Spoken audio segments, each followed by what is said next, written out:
Welcome to Princess Dragon Gaming. I'm Ikistar and today I'm your host of Farming Fables, where we go over farming or farming adjacent cozy games. Today I'm revisiting one of my all-time favorite farming game series, Story of Seasons. Today I'm specifically playing Story of Seasons Grand Bazaar, made by Marvelous. This game is actually a remake of Harvest Moon DS Grand Bazaar. I'm not going to get into the Harvest Moon versus Story of Seasons thing in this video. Essentially, all you need to know is that the Story of Seasons games have the characters and developers of old Harvest Moon games, and that the new Harvest Moon games are their own thing. Expect spoilers, but I'll try to keep them to a minimum. You can get this game on Steam and on Switch.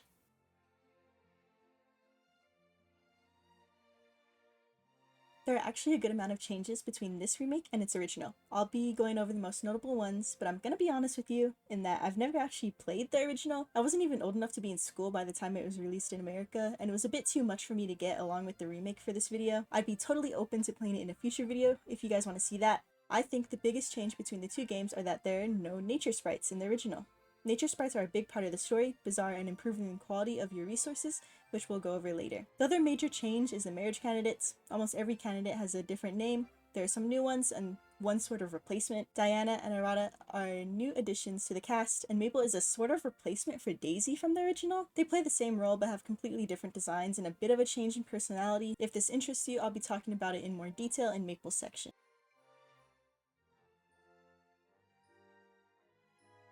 Now, really quickly, I'm going to go over the story of the game while trying to avoid as many spoilers as possible, but some are a bit inevitable. You, the farmer, move into Zephyr Town's abandoned farm, and after you are taught the basics, you are asked by Felix the mayor to help bring back the town's bazaar. Without a successful bazaar, the town is falling into obscurity. Tourists and money just aren't being cycled through the town like it used to. As you improve the bazaar, we learn more and more about why the town has fallen into obscurity. We learn that the farm was once run by the mayor's mother. After she left, the town's bazaar sort of left with her. As the new farmer, it is our responsibility to bring the bazaar back to its former glory, to bring more traffic to the town. We are also given another reason later on in the story as we learn that the mayor's mother left without telling anyone anything, including her own son. If the mayor ever wants to see his mother again, we have to reach the World Bazaar rank, supposedly. You'll see what I mean. Every character you talk to in town also has their own story that you can influence, and of course the player makes their own story and family as they play.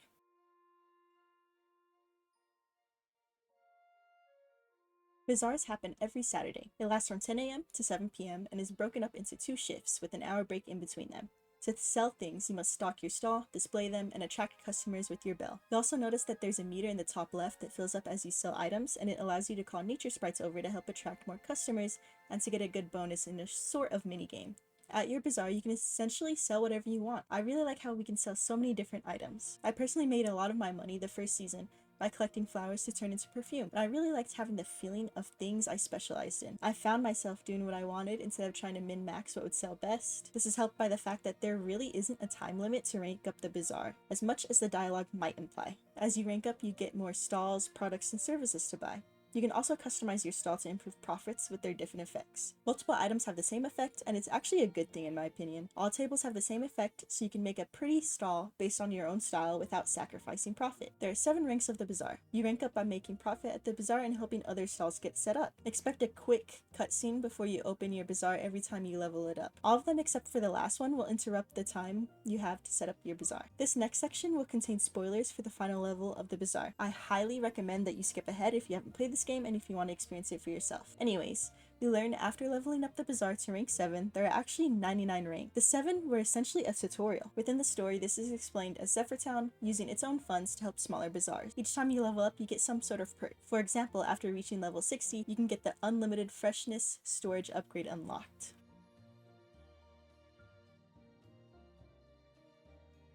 I'll very briefly go over the shops and stalls and what you can find. Some of the people running the stalls are important NPCs, some are ones that don't really matter. You'll know for sure who is who in the NPC section. There are 2 town shops, one being Cafe Madeleine, where you can buy an assortment of dishes, and the other is Miguel's Mercantile, which is essentially a general store. There are 21 bazaar stalls. Rank 1 bazaar stalls include Felix's stall, where he sells techniques that make the game easier, fertilizer, and process items. Ramon's stall is where he sells livestock and pets. Miguel sells fodder, seeds, and treats. And finally, Wilbur sells storage upgrades, more fields, and general construction such as bed upgrades. Rank 2 bazaar stalls include Cat's stall, where you can rehome your livestock and pets. Rebecca's stall sells bazaar decorations.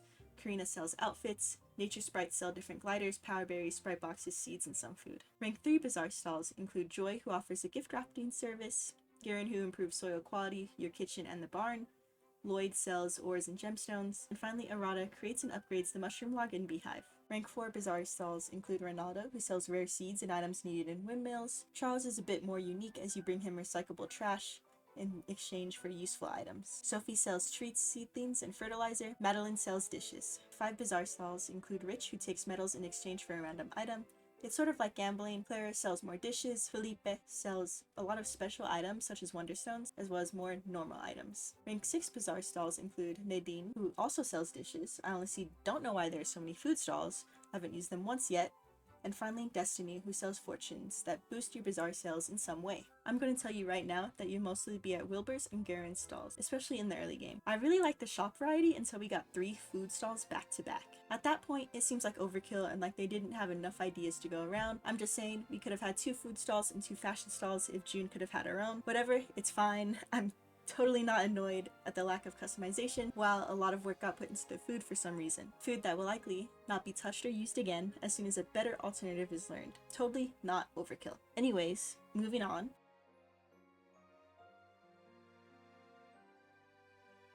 Honestly, this game has exactly what I want when it comes to the art aspect. I'll be honest in saying that Story of Seasons Trio of Towns is my favorite farming game, and it's the one that got me to love the genre. Now, in saying that, I feel like it's pretty obvious why I like this game's art style, since it's so similar to my all-time fave. I think the portraits are done really well, and that they are really good at conveying emotions. I really like how you can tell each character was taken into consideration. For example, while each character will have a happy sprite, their happiness is shown in different ways. Jules will seem much more composed than Derek, for example, because of his more quiet and timid nature. The 3D models for everything in the game, environment, and characters is perfect in my opinion. I love the character models a lot, and I love how there's some diversity in there. It feels like every character is unique and not the same model with different hair. There's different heights and body types for the most part. Diversity within the body types are mainly reserved for non-marriage candidates for some reason, however. I think it's mostly because this is a remake, since the new male marriage candidate Arata is the only guy you can marry with the buff body type. I really like this choice as it makes him a lot more unique, since it's much more than a height difference with the other guy candidates. I do find it annoying how this decision wasn't extended to the women candidates, however. They all essentially have the same body type, even when it comes to the non-marriageable women. There still isn't nearly as much diversity. Hopefully, this can be improved upon more in their next releases.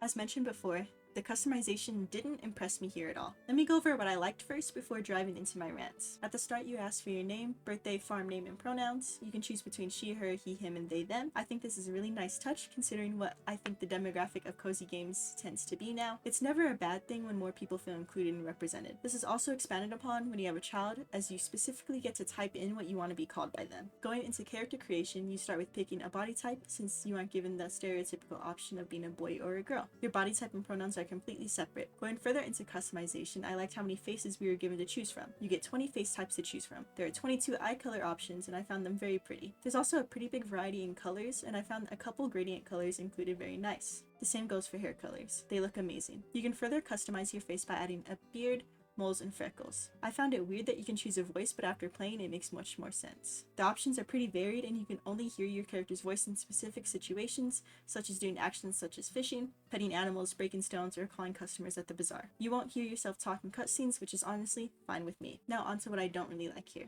I don't like how there are only 5 skin colors to choose from, with only 2 darker skin options. There are 20 hair options in the base game, and I hate nearly all of them. I feel like a lot of them look bad, and there isn't truly a long hair option. The longest you can get is a little below shoulder length, which really upsets me. I hate how we aren't given long hair. It's especially annoying when NPCs like Sophie exist, since obviously it can be done. I understand it's probably done due to all the varied animations the player does, while NPCs have less they need to do. I still want the option though. I don't mind if it maybe looks a little funny. It's also been done before in Story of Seasons with the farm girl's default hairstyle in Story of Seasons Trio of Towns. Honestly, just give me that hairstyle back, it's perfect. The one hair that looks decent enough is stuck behind a DLC, which is very annoying. Also, I will note here that there aren't many textured hair options. When it comes to clothing, I think the starter options are pretty nice. In general, I do think the clothing options aren't that great. You unlock more options by leveling up the Bazaar, but you hardly get any at the end of the day. I think you only get 2 per level up, with a more masculine and feminine option being provided each level. And keep in mind, clothes aren't locked to your body type. You can also earn some outfits here and there with specific quests. There are some DLC outfits, but those don't impress me either. Forgive me for bringing it up again, but in Story of Seasons Trio of Towns, there was so much customization. There's gotta be like hundreds of items you can choose from. I just feel like Story of Seasons, the Grand Bazaar, could have had a lot more. It really sucks to see that an older game has a lot more, and in my opinion, a lot better customization than the newest addition to the series.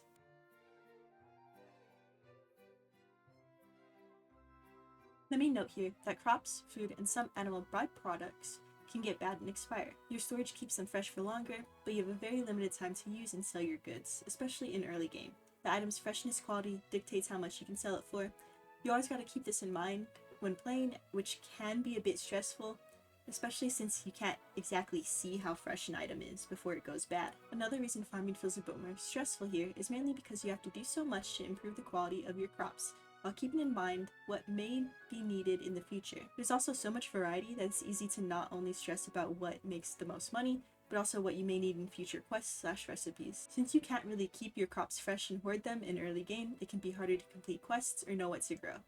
This, however, does get a lot easier as you upgrade the bazaar and your storage. If you take things a bit slower when it comes to these games, I can guarantee you that the freshness issue will get annoying. At the start of the game, you get one plot to farm on, and you're able to unlock 2 more through upgrading the bazaar and purchasing land upgrades. You will also eventually unlock the ability to buy a basement to grow crops in. I haven't done this just yet, but if I had to assume, it probably works as a greenhouse type thing. You can plant anything no matter the season. You will feel limited when you first start, which makes upgrading your farm and buying new plots feel more rewarding. You'll be able to upgrade your soil through upgrading your bazaar and purchasing the soil upgrade from Garen. You upgrade the max amount of stars your crops can have by submitting them to the crop festival and winning. Farming will take a lot of stamina, even if you have really good tools. So I would like to introduce the bath, food, and power berries. The bath replenishes your stamina, but keep in mind it takes 30 minutes out of your day and it has a cooldown. I recommend taking a bath as soon as your stamina reaches the red, so you can have a better chance of being able to use it again before the day ends. The bath is very good early game, as power berries don't appear until later. Power berries not only replenish your stamina, but it also increases your stamina cap. If you have a lot of money or ingredients, you can also make or buy food to replenish your stamina. Every meal has different amounts of stamina that it replenishes, from slight to significant. You can also get buffs from eating specific foods, and every time you eat a new food, you gain its recipe. There are a few ways to farm without using your stamina, with the main one being when it rains or snows and it automatically waters your crops. I also think your spouse and kid can help you out randomly, but it hasn't happened to me yet, so I don't know the odds on that. You also can eventually make sprinklers, but I haven't done so, and honestly I don't really think I need them. Also, let me mention this before we move on. There's a chance for extreme weather to occur during the summer and winter. During this time, your crops, honey, and mushrooms will be destroyed unless you craft and set up fences around them before it hits. I recommend listening to the radio every morning so that you're prepared, but if you forget, you'll be notified through a cutscene either the day before or 2 days before it hits. I can't exactly remember specifically.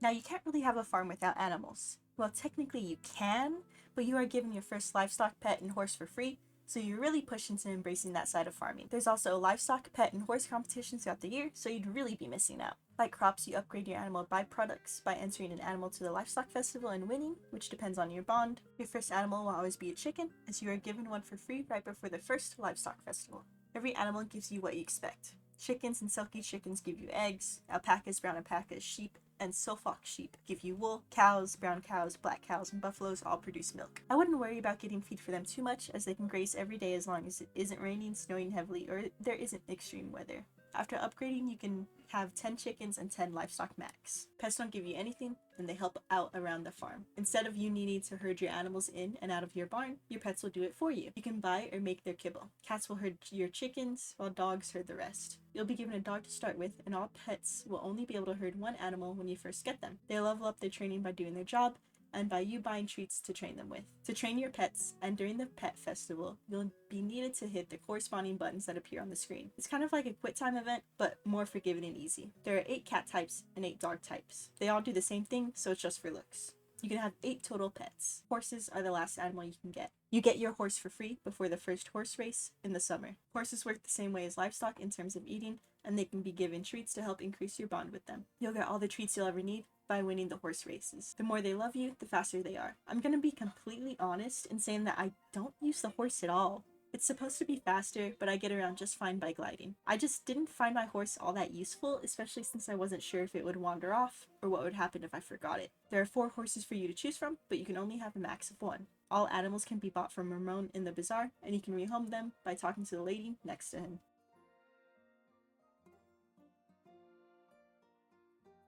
Crafting is very important to this game. If you want to make good money, you need to craft. The windmills are used to craft items, and they each craft their own things. Except for fertilizer, they all craft that. They allow you to craft anything from tools, preserves, animal products, seeds, jewelry, and much more. Crafting is essentially an upgrade to whatever you're planning to sell. If you have crops, it's much better to turn it into preservatives, ores, sell better as jewelry, and so on. You should essentially always be crafting and using the windmills if you want to make money. The red windmill is on your farm, and unlocked in the first month after giving Isaac 10 stone and 10 wood. It crafts the most basic things such as some preserves, perfumes, basic animal products, and your first tool upgrades. Even nearing the end of the game, I feel like I use this windmill pretty often. The blue windmill unlocks on Bazaar rank 3, and Isaac will repair it after we find and deliver his lost item. The blue windmill unlocks crafting the gold upgrades, seeds, honey, better preserves, better animal products, and more expensive jewelry. This is honestly the windmill I use the most often. The queue for it is always full.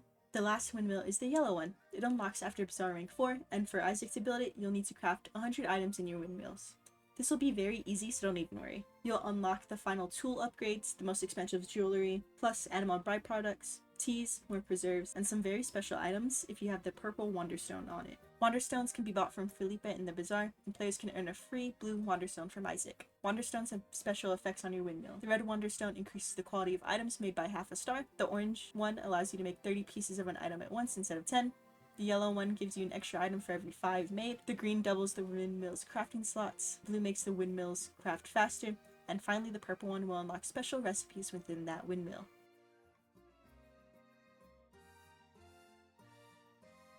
As I briefly mentioned before, you can unlock honey and mushrooms by buying them from Murata's bazaar stall. I didn't really utilize the mushrooms, but I found the honey to be a good moneymaker for me. I fully upgraded the beehives before even touching a single upgrade for the mushroom log. Fishing and collecting bugs are also options to make money, but I never utilized them either. Personally, I found it a lot less effective, and I only really fished or caught bugs when needed by a quest. This kind of messed me up later in the game, however, as I had a really annoying quest from I think Clara. I think I needed like 4-star fish while my fish were only like 1.5 stars. I'll touch on how to upgrade things like fish very shortly, but I just want you to keep it in mind. Mining and making jewelry is really good in my opinion. Jewelry has some of the most expensive items you can sell. You will, however, need to upgrade your hammer and unlock all of the windmills really quickly to fully utilize mining and making jewelry to its fullest potential. I guess there's also technically cooking. I only did this a couple times with fish, so they wouldn't take up so much room. You don't really see profit unless your ingredients are really good, and you add the optional ingredients though. Foraging is another thing I did often, although it really isn't profitable. Harvesting flowers and herbs can allow you to make perfume, which I loved making because of the look of the bottles and the feeling of specializing in something. I do recommend collecting herbs though, even if you don't want to make perfume, as it can be used to make herb cheese, butter, and mayo, which sells for a lot more than its regular counterparts. Essentially, there's a lot of ways to make money. Since there's no time limit, I really recommend you focusing on what you like most. As I mentioned before, it feels fun to make certain items your specialties, even when they might not be the most profitable.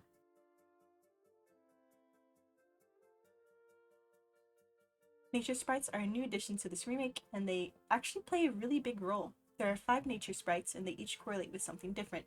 You should really keep these guys in mind, as they are not only important to the story, but they also allow you to improve the quality of your items. Each nature sprite correlates to a different type of item in the game, and by giving those specific items to them, you can level them up, which increases their star quality and gives you happiness points, something we'll touch on later. Ivy is usually next to the windmill on your farm, and you give them forageables such as wood, plants, ores, and stones. I highly recommend you focus on them first, if anything. They are so very useful, and honestly, to me, the most useful. When used in the bazaar, they boost item quality. Finley is next to the river near your farm, and they specialize in fish. Try to level up Finley as soon as you can, because you'll need at least 4-star fish for future quests. I neglected them and it really hurt me later because of Claire's quest. When used in the bazaar, they boost item freshness. Next is Honey, who specializes in honey.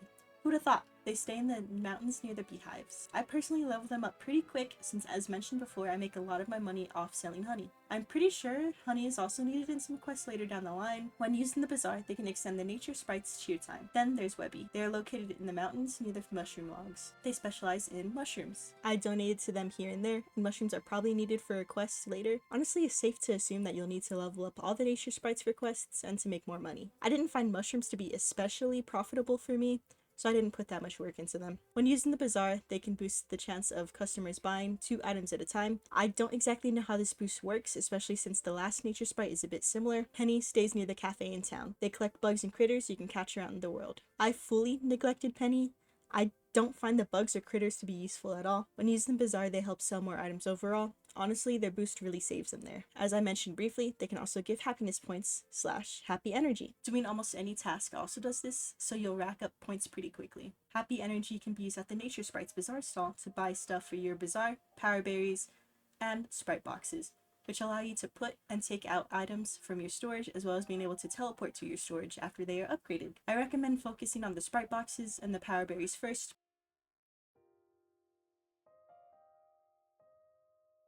Now, let's talk about the non-dateable NPCs.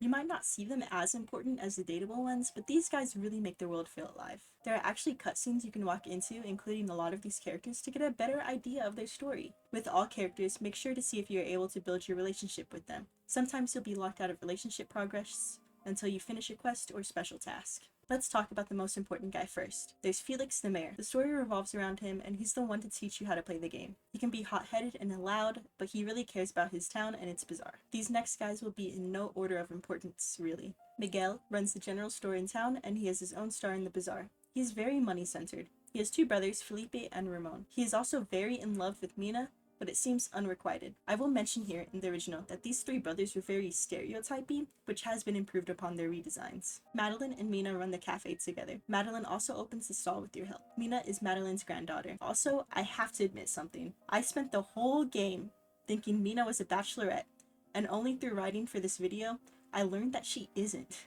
She really is designed like a bachelorette, so it really surprised me. After you have a kid, Mina will actually offer to watch your child on bazaar days. Then there's Eric. He's the father of June, a bachelorette. He's very family and business focused. Sonia and Stuart run the hotel, and they're a very sweet old couple. They're actually the ones to inform the player on what they need to do so they can get married. Clara, Wilbur, and Kevin are a small family living in town. Wilbur is the town's carpenter, and he runs a stall in the bazaar. You'll have to help Clara set up her home food stall. Kevin is very adventurous and mischievous. This family is louder and more open than the other in town. Nadine, Isaac, Sylvia, and Lori are the other young family in town. Isaac is the one who repairs the windmills. You help Nadine open up her own cooking stall in the bazaar. Sylvia and Lori are twins, with Sylvia being more outgoing and Lori being more shy. Overall, I feel like this family is quieter, calmer, and less exaggerated than the last. Harold is the reliable older brother of Diana. He works in the mail service. He cares a lot about his sister and the bazaar, but he's a lot more laid back than her. Shireen gets introduced pretty late into the game. She's actually the weather reporter you hear on the radio. She comes across as elegant and calm. There are some other NPCs, but they aren't really important. They are either bazaar stall owners or festival judges. You can't increase your relationship with them.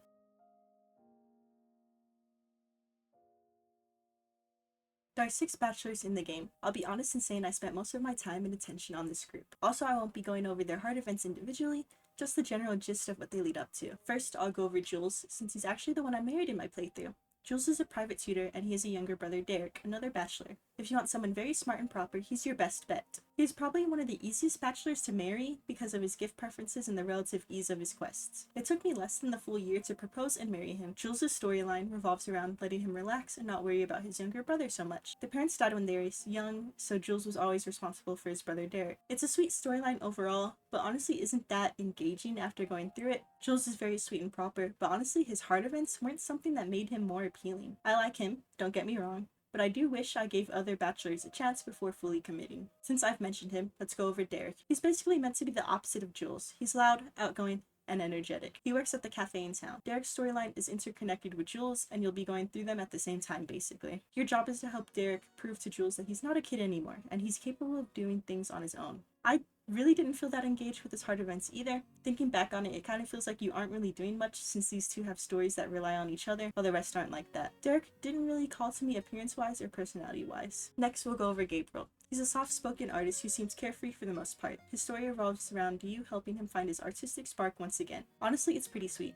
He says that after you moved in town, it's like seeing it in new colors. His story is cute, especially as an artist myself, and I think he looks really cute. Honestly, he'd be a really good option for me if he didn't have the same name as one of my uncles. It's very annoying. Lloyd is the final bachelor that is in the village when you start the game. He's a traveling merchant who runs an ore stall in the bazaar. He's more of a loner type, but he never comes across as rude. Again, he's actually pretty sweet when he warms up to you. Honestly, this game is pretty good with the marriage candidates. They're all sweet while having their own qualities. His story revolves around you convincing him to stay in town. He's been asked by other towns before, but his mind is changed by you. It really makes you feel special, doesn't it? The main thing that made me not choose him is his fish fossil quest. If he's the guy you're interested in, I wish you luck. Getting that thing can be annoying as hell. Even though it's already taken me a bit to make this video, it likely would have been much longer if I chose anyone other than Jules. Lloyd is a pretty popular choice for the community, and I can see why. Honestly, he'd be one of the main contenders if I had to play through the game again. Arata is a more hidden bachelor, I guess. What I mean is he doesn't appear and isn't mentioned until you reach Bazaar rank 2. If you didn't look into the game beforehand, you wouldn't have known he was an option. With that being said, it doesn't take long for him to appear. Arata is a martial artist, and he later opens up a Bazaar stall for mountain upgrades. He's also the only marriage candidate to have their own unique body type. He lives up in the mountains until he is forced to move after the person he came to meet up with arrives. I suppose he could fall into the himbo category if you're into that. He's sweet, strong, but a bit lost when it comes to what he wants. His story revolves around you helping him realize why he wants to get stronger. After helping you with 2 visitors fighting, he realizes his strength comes from the want to protect those he cares about. I think he's also a pretty popular choice, which is very understandable after going through his hard events. Admittedly, I was stuck on his poached egg quest a lot longer than I'd like to confess. The final bachelor, another hidden one, is Samir. He's actually the person Arata came to meet with, and he's the one that makes Arata move into the hotel with him after you reach Bazaar rank 4. You very quickly learn he's a prince from another land who came here to see a different kind of life through a slip-up from Felix. When you first meet him, he comes across as cautious, reserved, and closed off. Of course, this changes pretty quickly as he warms up to you. His story revolves around you helping him see he could express himself and not be so mistrusting or cautious of others. He also learns to have meaningful relationships and what it feels like to have them, since he was limited by his royal title before. Samir would be my other main option on who to marry if I was forced to do another playthrough of the game. Honestly, his 4-heart event really dragged me in, but at that point I was already dating Jules.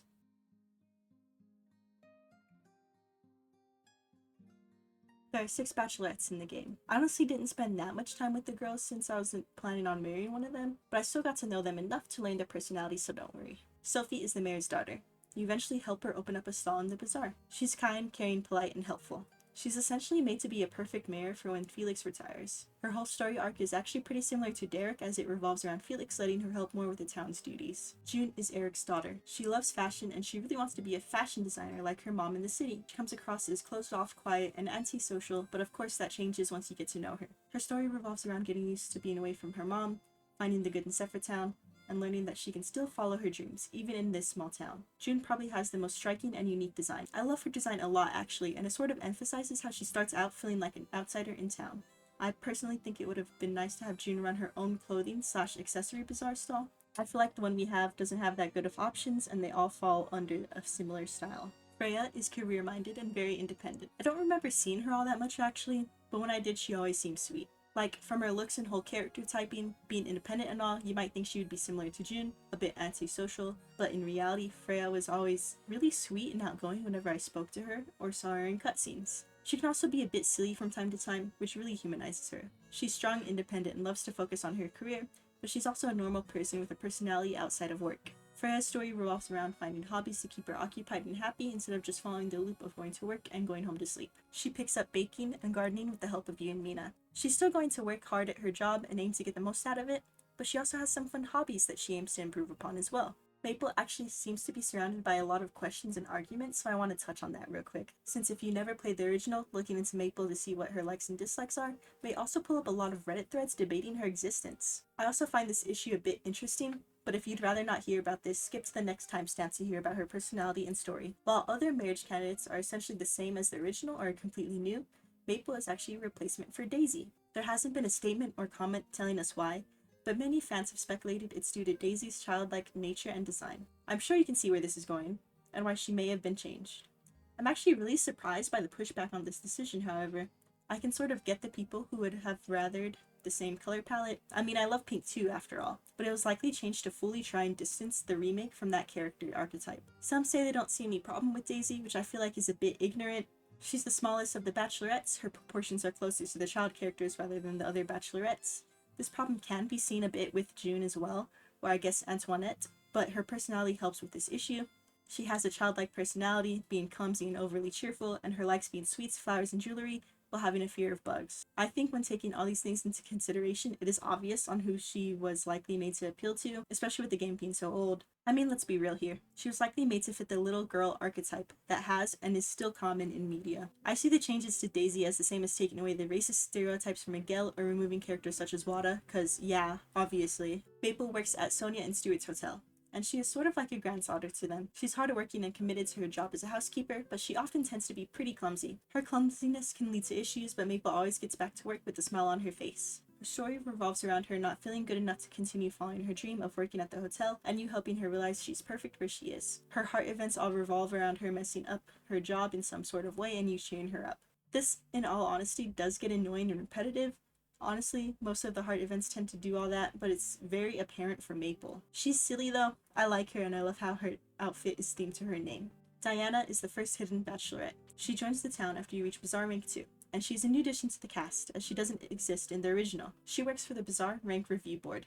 She aims to help the Bazaar level up its rank so support isn't pulled. She has this sort of opposite personality to the mayor. Every time you rank up the Bazaar, the mayor celebrates while Diana brings the town back to earth by listing, I guess, the negatives you could say. It honestly can make her seem really negative and nitpicky, especially when paired with her factual, proper, and more business-like personality. This is explained by her past of not being able to help a previous Bazaar, and her taking all of the burden and guilt because of that, but I do fear her personality and at times overly negative nature turn players off of her. Let's be honest, women characters are never going to be given the same grace as male characters when it comes to things like a standoffish or negative personality. While this could also be applied to June, I feel like she is given more grace because she's an existing character whose storyline was likely explored by some players. Anyways, her story revolves around her pushing herself to the extreme when it comes to working and helping the Bazaar. You help her find time to relax and help her realize she isn't alone. I personally really like her heart events and her story. The final Bachelorette marriage candidate is a hidden one, Kagetsu. Let me be so insanely clear here. I know the least about Kagetsu. She is unlocked after reaching Bazaar rank 3, a mysterious seal appears on the floor in the mountains. I can't remember a cutscene playing when it happened, I just kind of saw it a long time after it was open. I don't think I even noticed it until after I'd already met Samir, so a whole Bazaar rank later. She's essentially the harvest goddess of the game, and she only stays in her shrine until her 4 heart event. I don't really know how to describe her.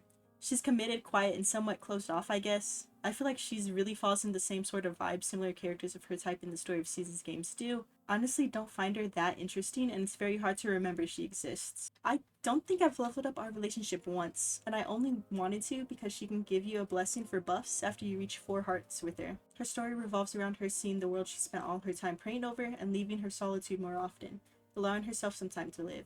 She's very pretty, but I honestly found her very forgettable, unfortunately.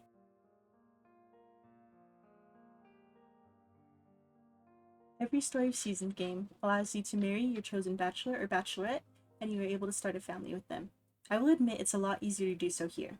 Your map actually shows when and where heart events are. It also shows you what to do to unlock the next set of hearts. I really like this. Before, you'd have to randomly run into heart events or look them up to know where to go. This game improved the ease of building relationships a lot. Anyways, once you reach max relationship points with your partner, you'll be given a blue feather from Sonia and Stuart. Give it to your partner to propose, and your wedding will happen a few days later. It may be pushed back if any events overlap to when it was supposed to happen, which is what happened with me, I think. I really wish that they kept the reverse proposals, I think they were called, where your partner could propose to you. But anyways, the proposals are sweet, nonetheless. Before your wedding, the mayor will come to help you choose what you'll wear for the wedding, and on your wedding day, a cutscene will play. It's actually really cute. Nothing changes all that much except your spouse moves in with you, but there are some special events now. Your anniversary will be marked on the calendar, and you can celebrate it at home. Your spouse will make dinner for some festivals, for their birthday, your anniversary, and I assume your and your child's birthdays. I really like this as it gives more life to your relationship and it makes it feel a lot more real. I do wish that you could eat meals with your family without needing a special event. It feels a bit like a waste for it to be limited to a few days a year. After you've been married for a while, and if you have the last bed upgrade, then you can have a child. Your spouse will talk about wanting to wait a little longer from time to time, but eventually, I think a month after getting the bed, a cutscene will play. You and your spouse go outside to be greeted by nature sprites. They tell you that you'll be blessed with the baby soon, and they ask you what gender you want your child to be. This always happens in Story of Seasons games, but in this one they don't give you a choice to have it random, which is a bit annoying since I always pick that choice. You and your partner will go to sleep, and eventually your child will arrive. I do find it weird how there isn't pregnancy like in older games, but I assume it's due to the player not having a gender technically. Players choose what their child calls them, and their looks are determined by yours and your spouse's. It takes a long time for your child to grow. I originally was going to make this video after my kid grew up, but that would have taken so much longer. Don't forget that you still have to raise your relationship for your child.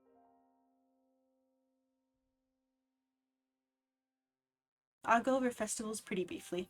I've mentioned a lot, and I think they're best experienced in-game for yourself, and you'll have an explanation from Felix when you first encounter them. Keep in mind every season has one crop and animal show. Since I went over them, I won't be going over them again.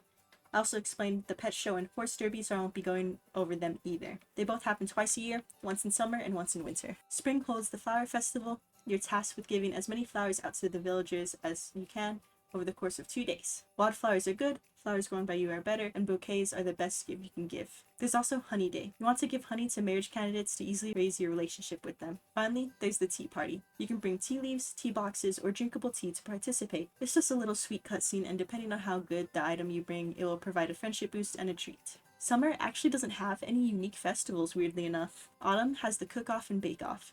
You bring an already made dish to be judged. I honestly find this event annoying along with a lot of people in the community. I think winning is determined by how much the meal price is, but I'm not sure. The juice festival is essentially the same as the tea festival, just with juice. And the final festival is the pumpkin festival. The kids of the town, and I'm assuming your child also participates if they're old enough, will come to your farmhouse throughout the day expecting a treat. You'll need at least 2 treats, one for Kevin and one for Lori and Sylvie. They share one treat for some reason, and of course, if your kid is counted, you'll need one for them as well. Winter has Hearth Day. You'll want to give warm meals to all the villagers in town to increase your relationship and to get food back if you have 3 or more hearts with them, which is essentially them giving you recipes. Starlight Night is a social event. Talk to your chosen marriage candidate to see where they are going for that night and join them as their date. You get a friendship boost with those who attend, and especially your date. I actually have missed out on this festival completely. You see, after you get married, your spouse will cook dinner and you'll go home to eat with them. I married Jules before seeing this event for the first time, so I'll never get to have the community experience since I'll be with my family. I guess I could technically go with someone else, but that feels rude, so I will not be doing that, as I actually cannot be rude ever to anyone in these games or I actually die. The New Year's countdown takes place on the last day of the year. The town gathers in the plaza to watch the fireworks, and you'll end the night with a higher friendship with all those who attended.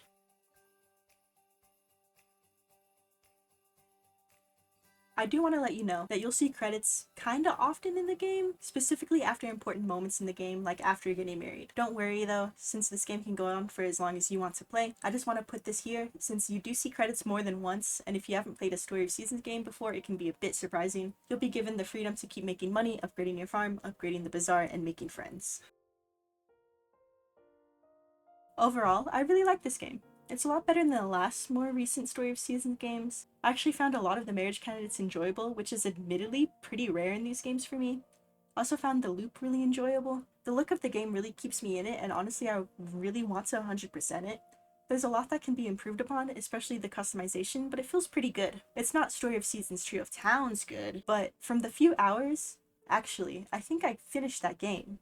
Anyways, from the hours I put into Story of Seasons Pioneers of Olive Town, it is definitely better than that. I honestly think this game is worth a try, whether you're new or returning fan of the franchise. I 100% recommend this game, although it is $50, so you might want to wait for a sale on Steam if you aren't that convinced. Now, thank y'all so much for watching. Like and subscribe if you want to see more videos like this on our channel. Your support means a lot to us. If you want more game recommendations, we cover a lot of genres, included, but not limited to, farming, dress up, decorating, dating, etc. Let us know in the comments below what you want us to cover next, and in the meantime, we'll keep looking for more great games to recommend to y'all. For you farming sim fans, I have a lot more we can cover, including more Story of Seasons entries, so let me know if you're interested in that. Thanks again for watching. Bye bye!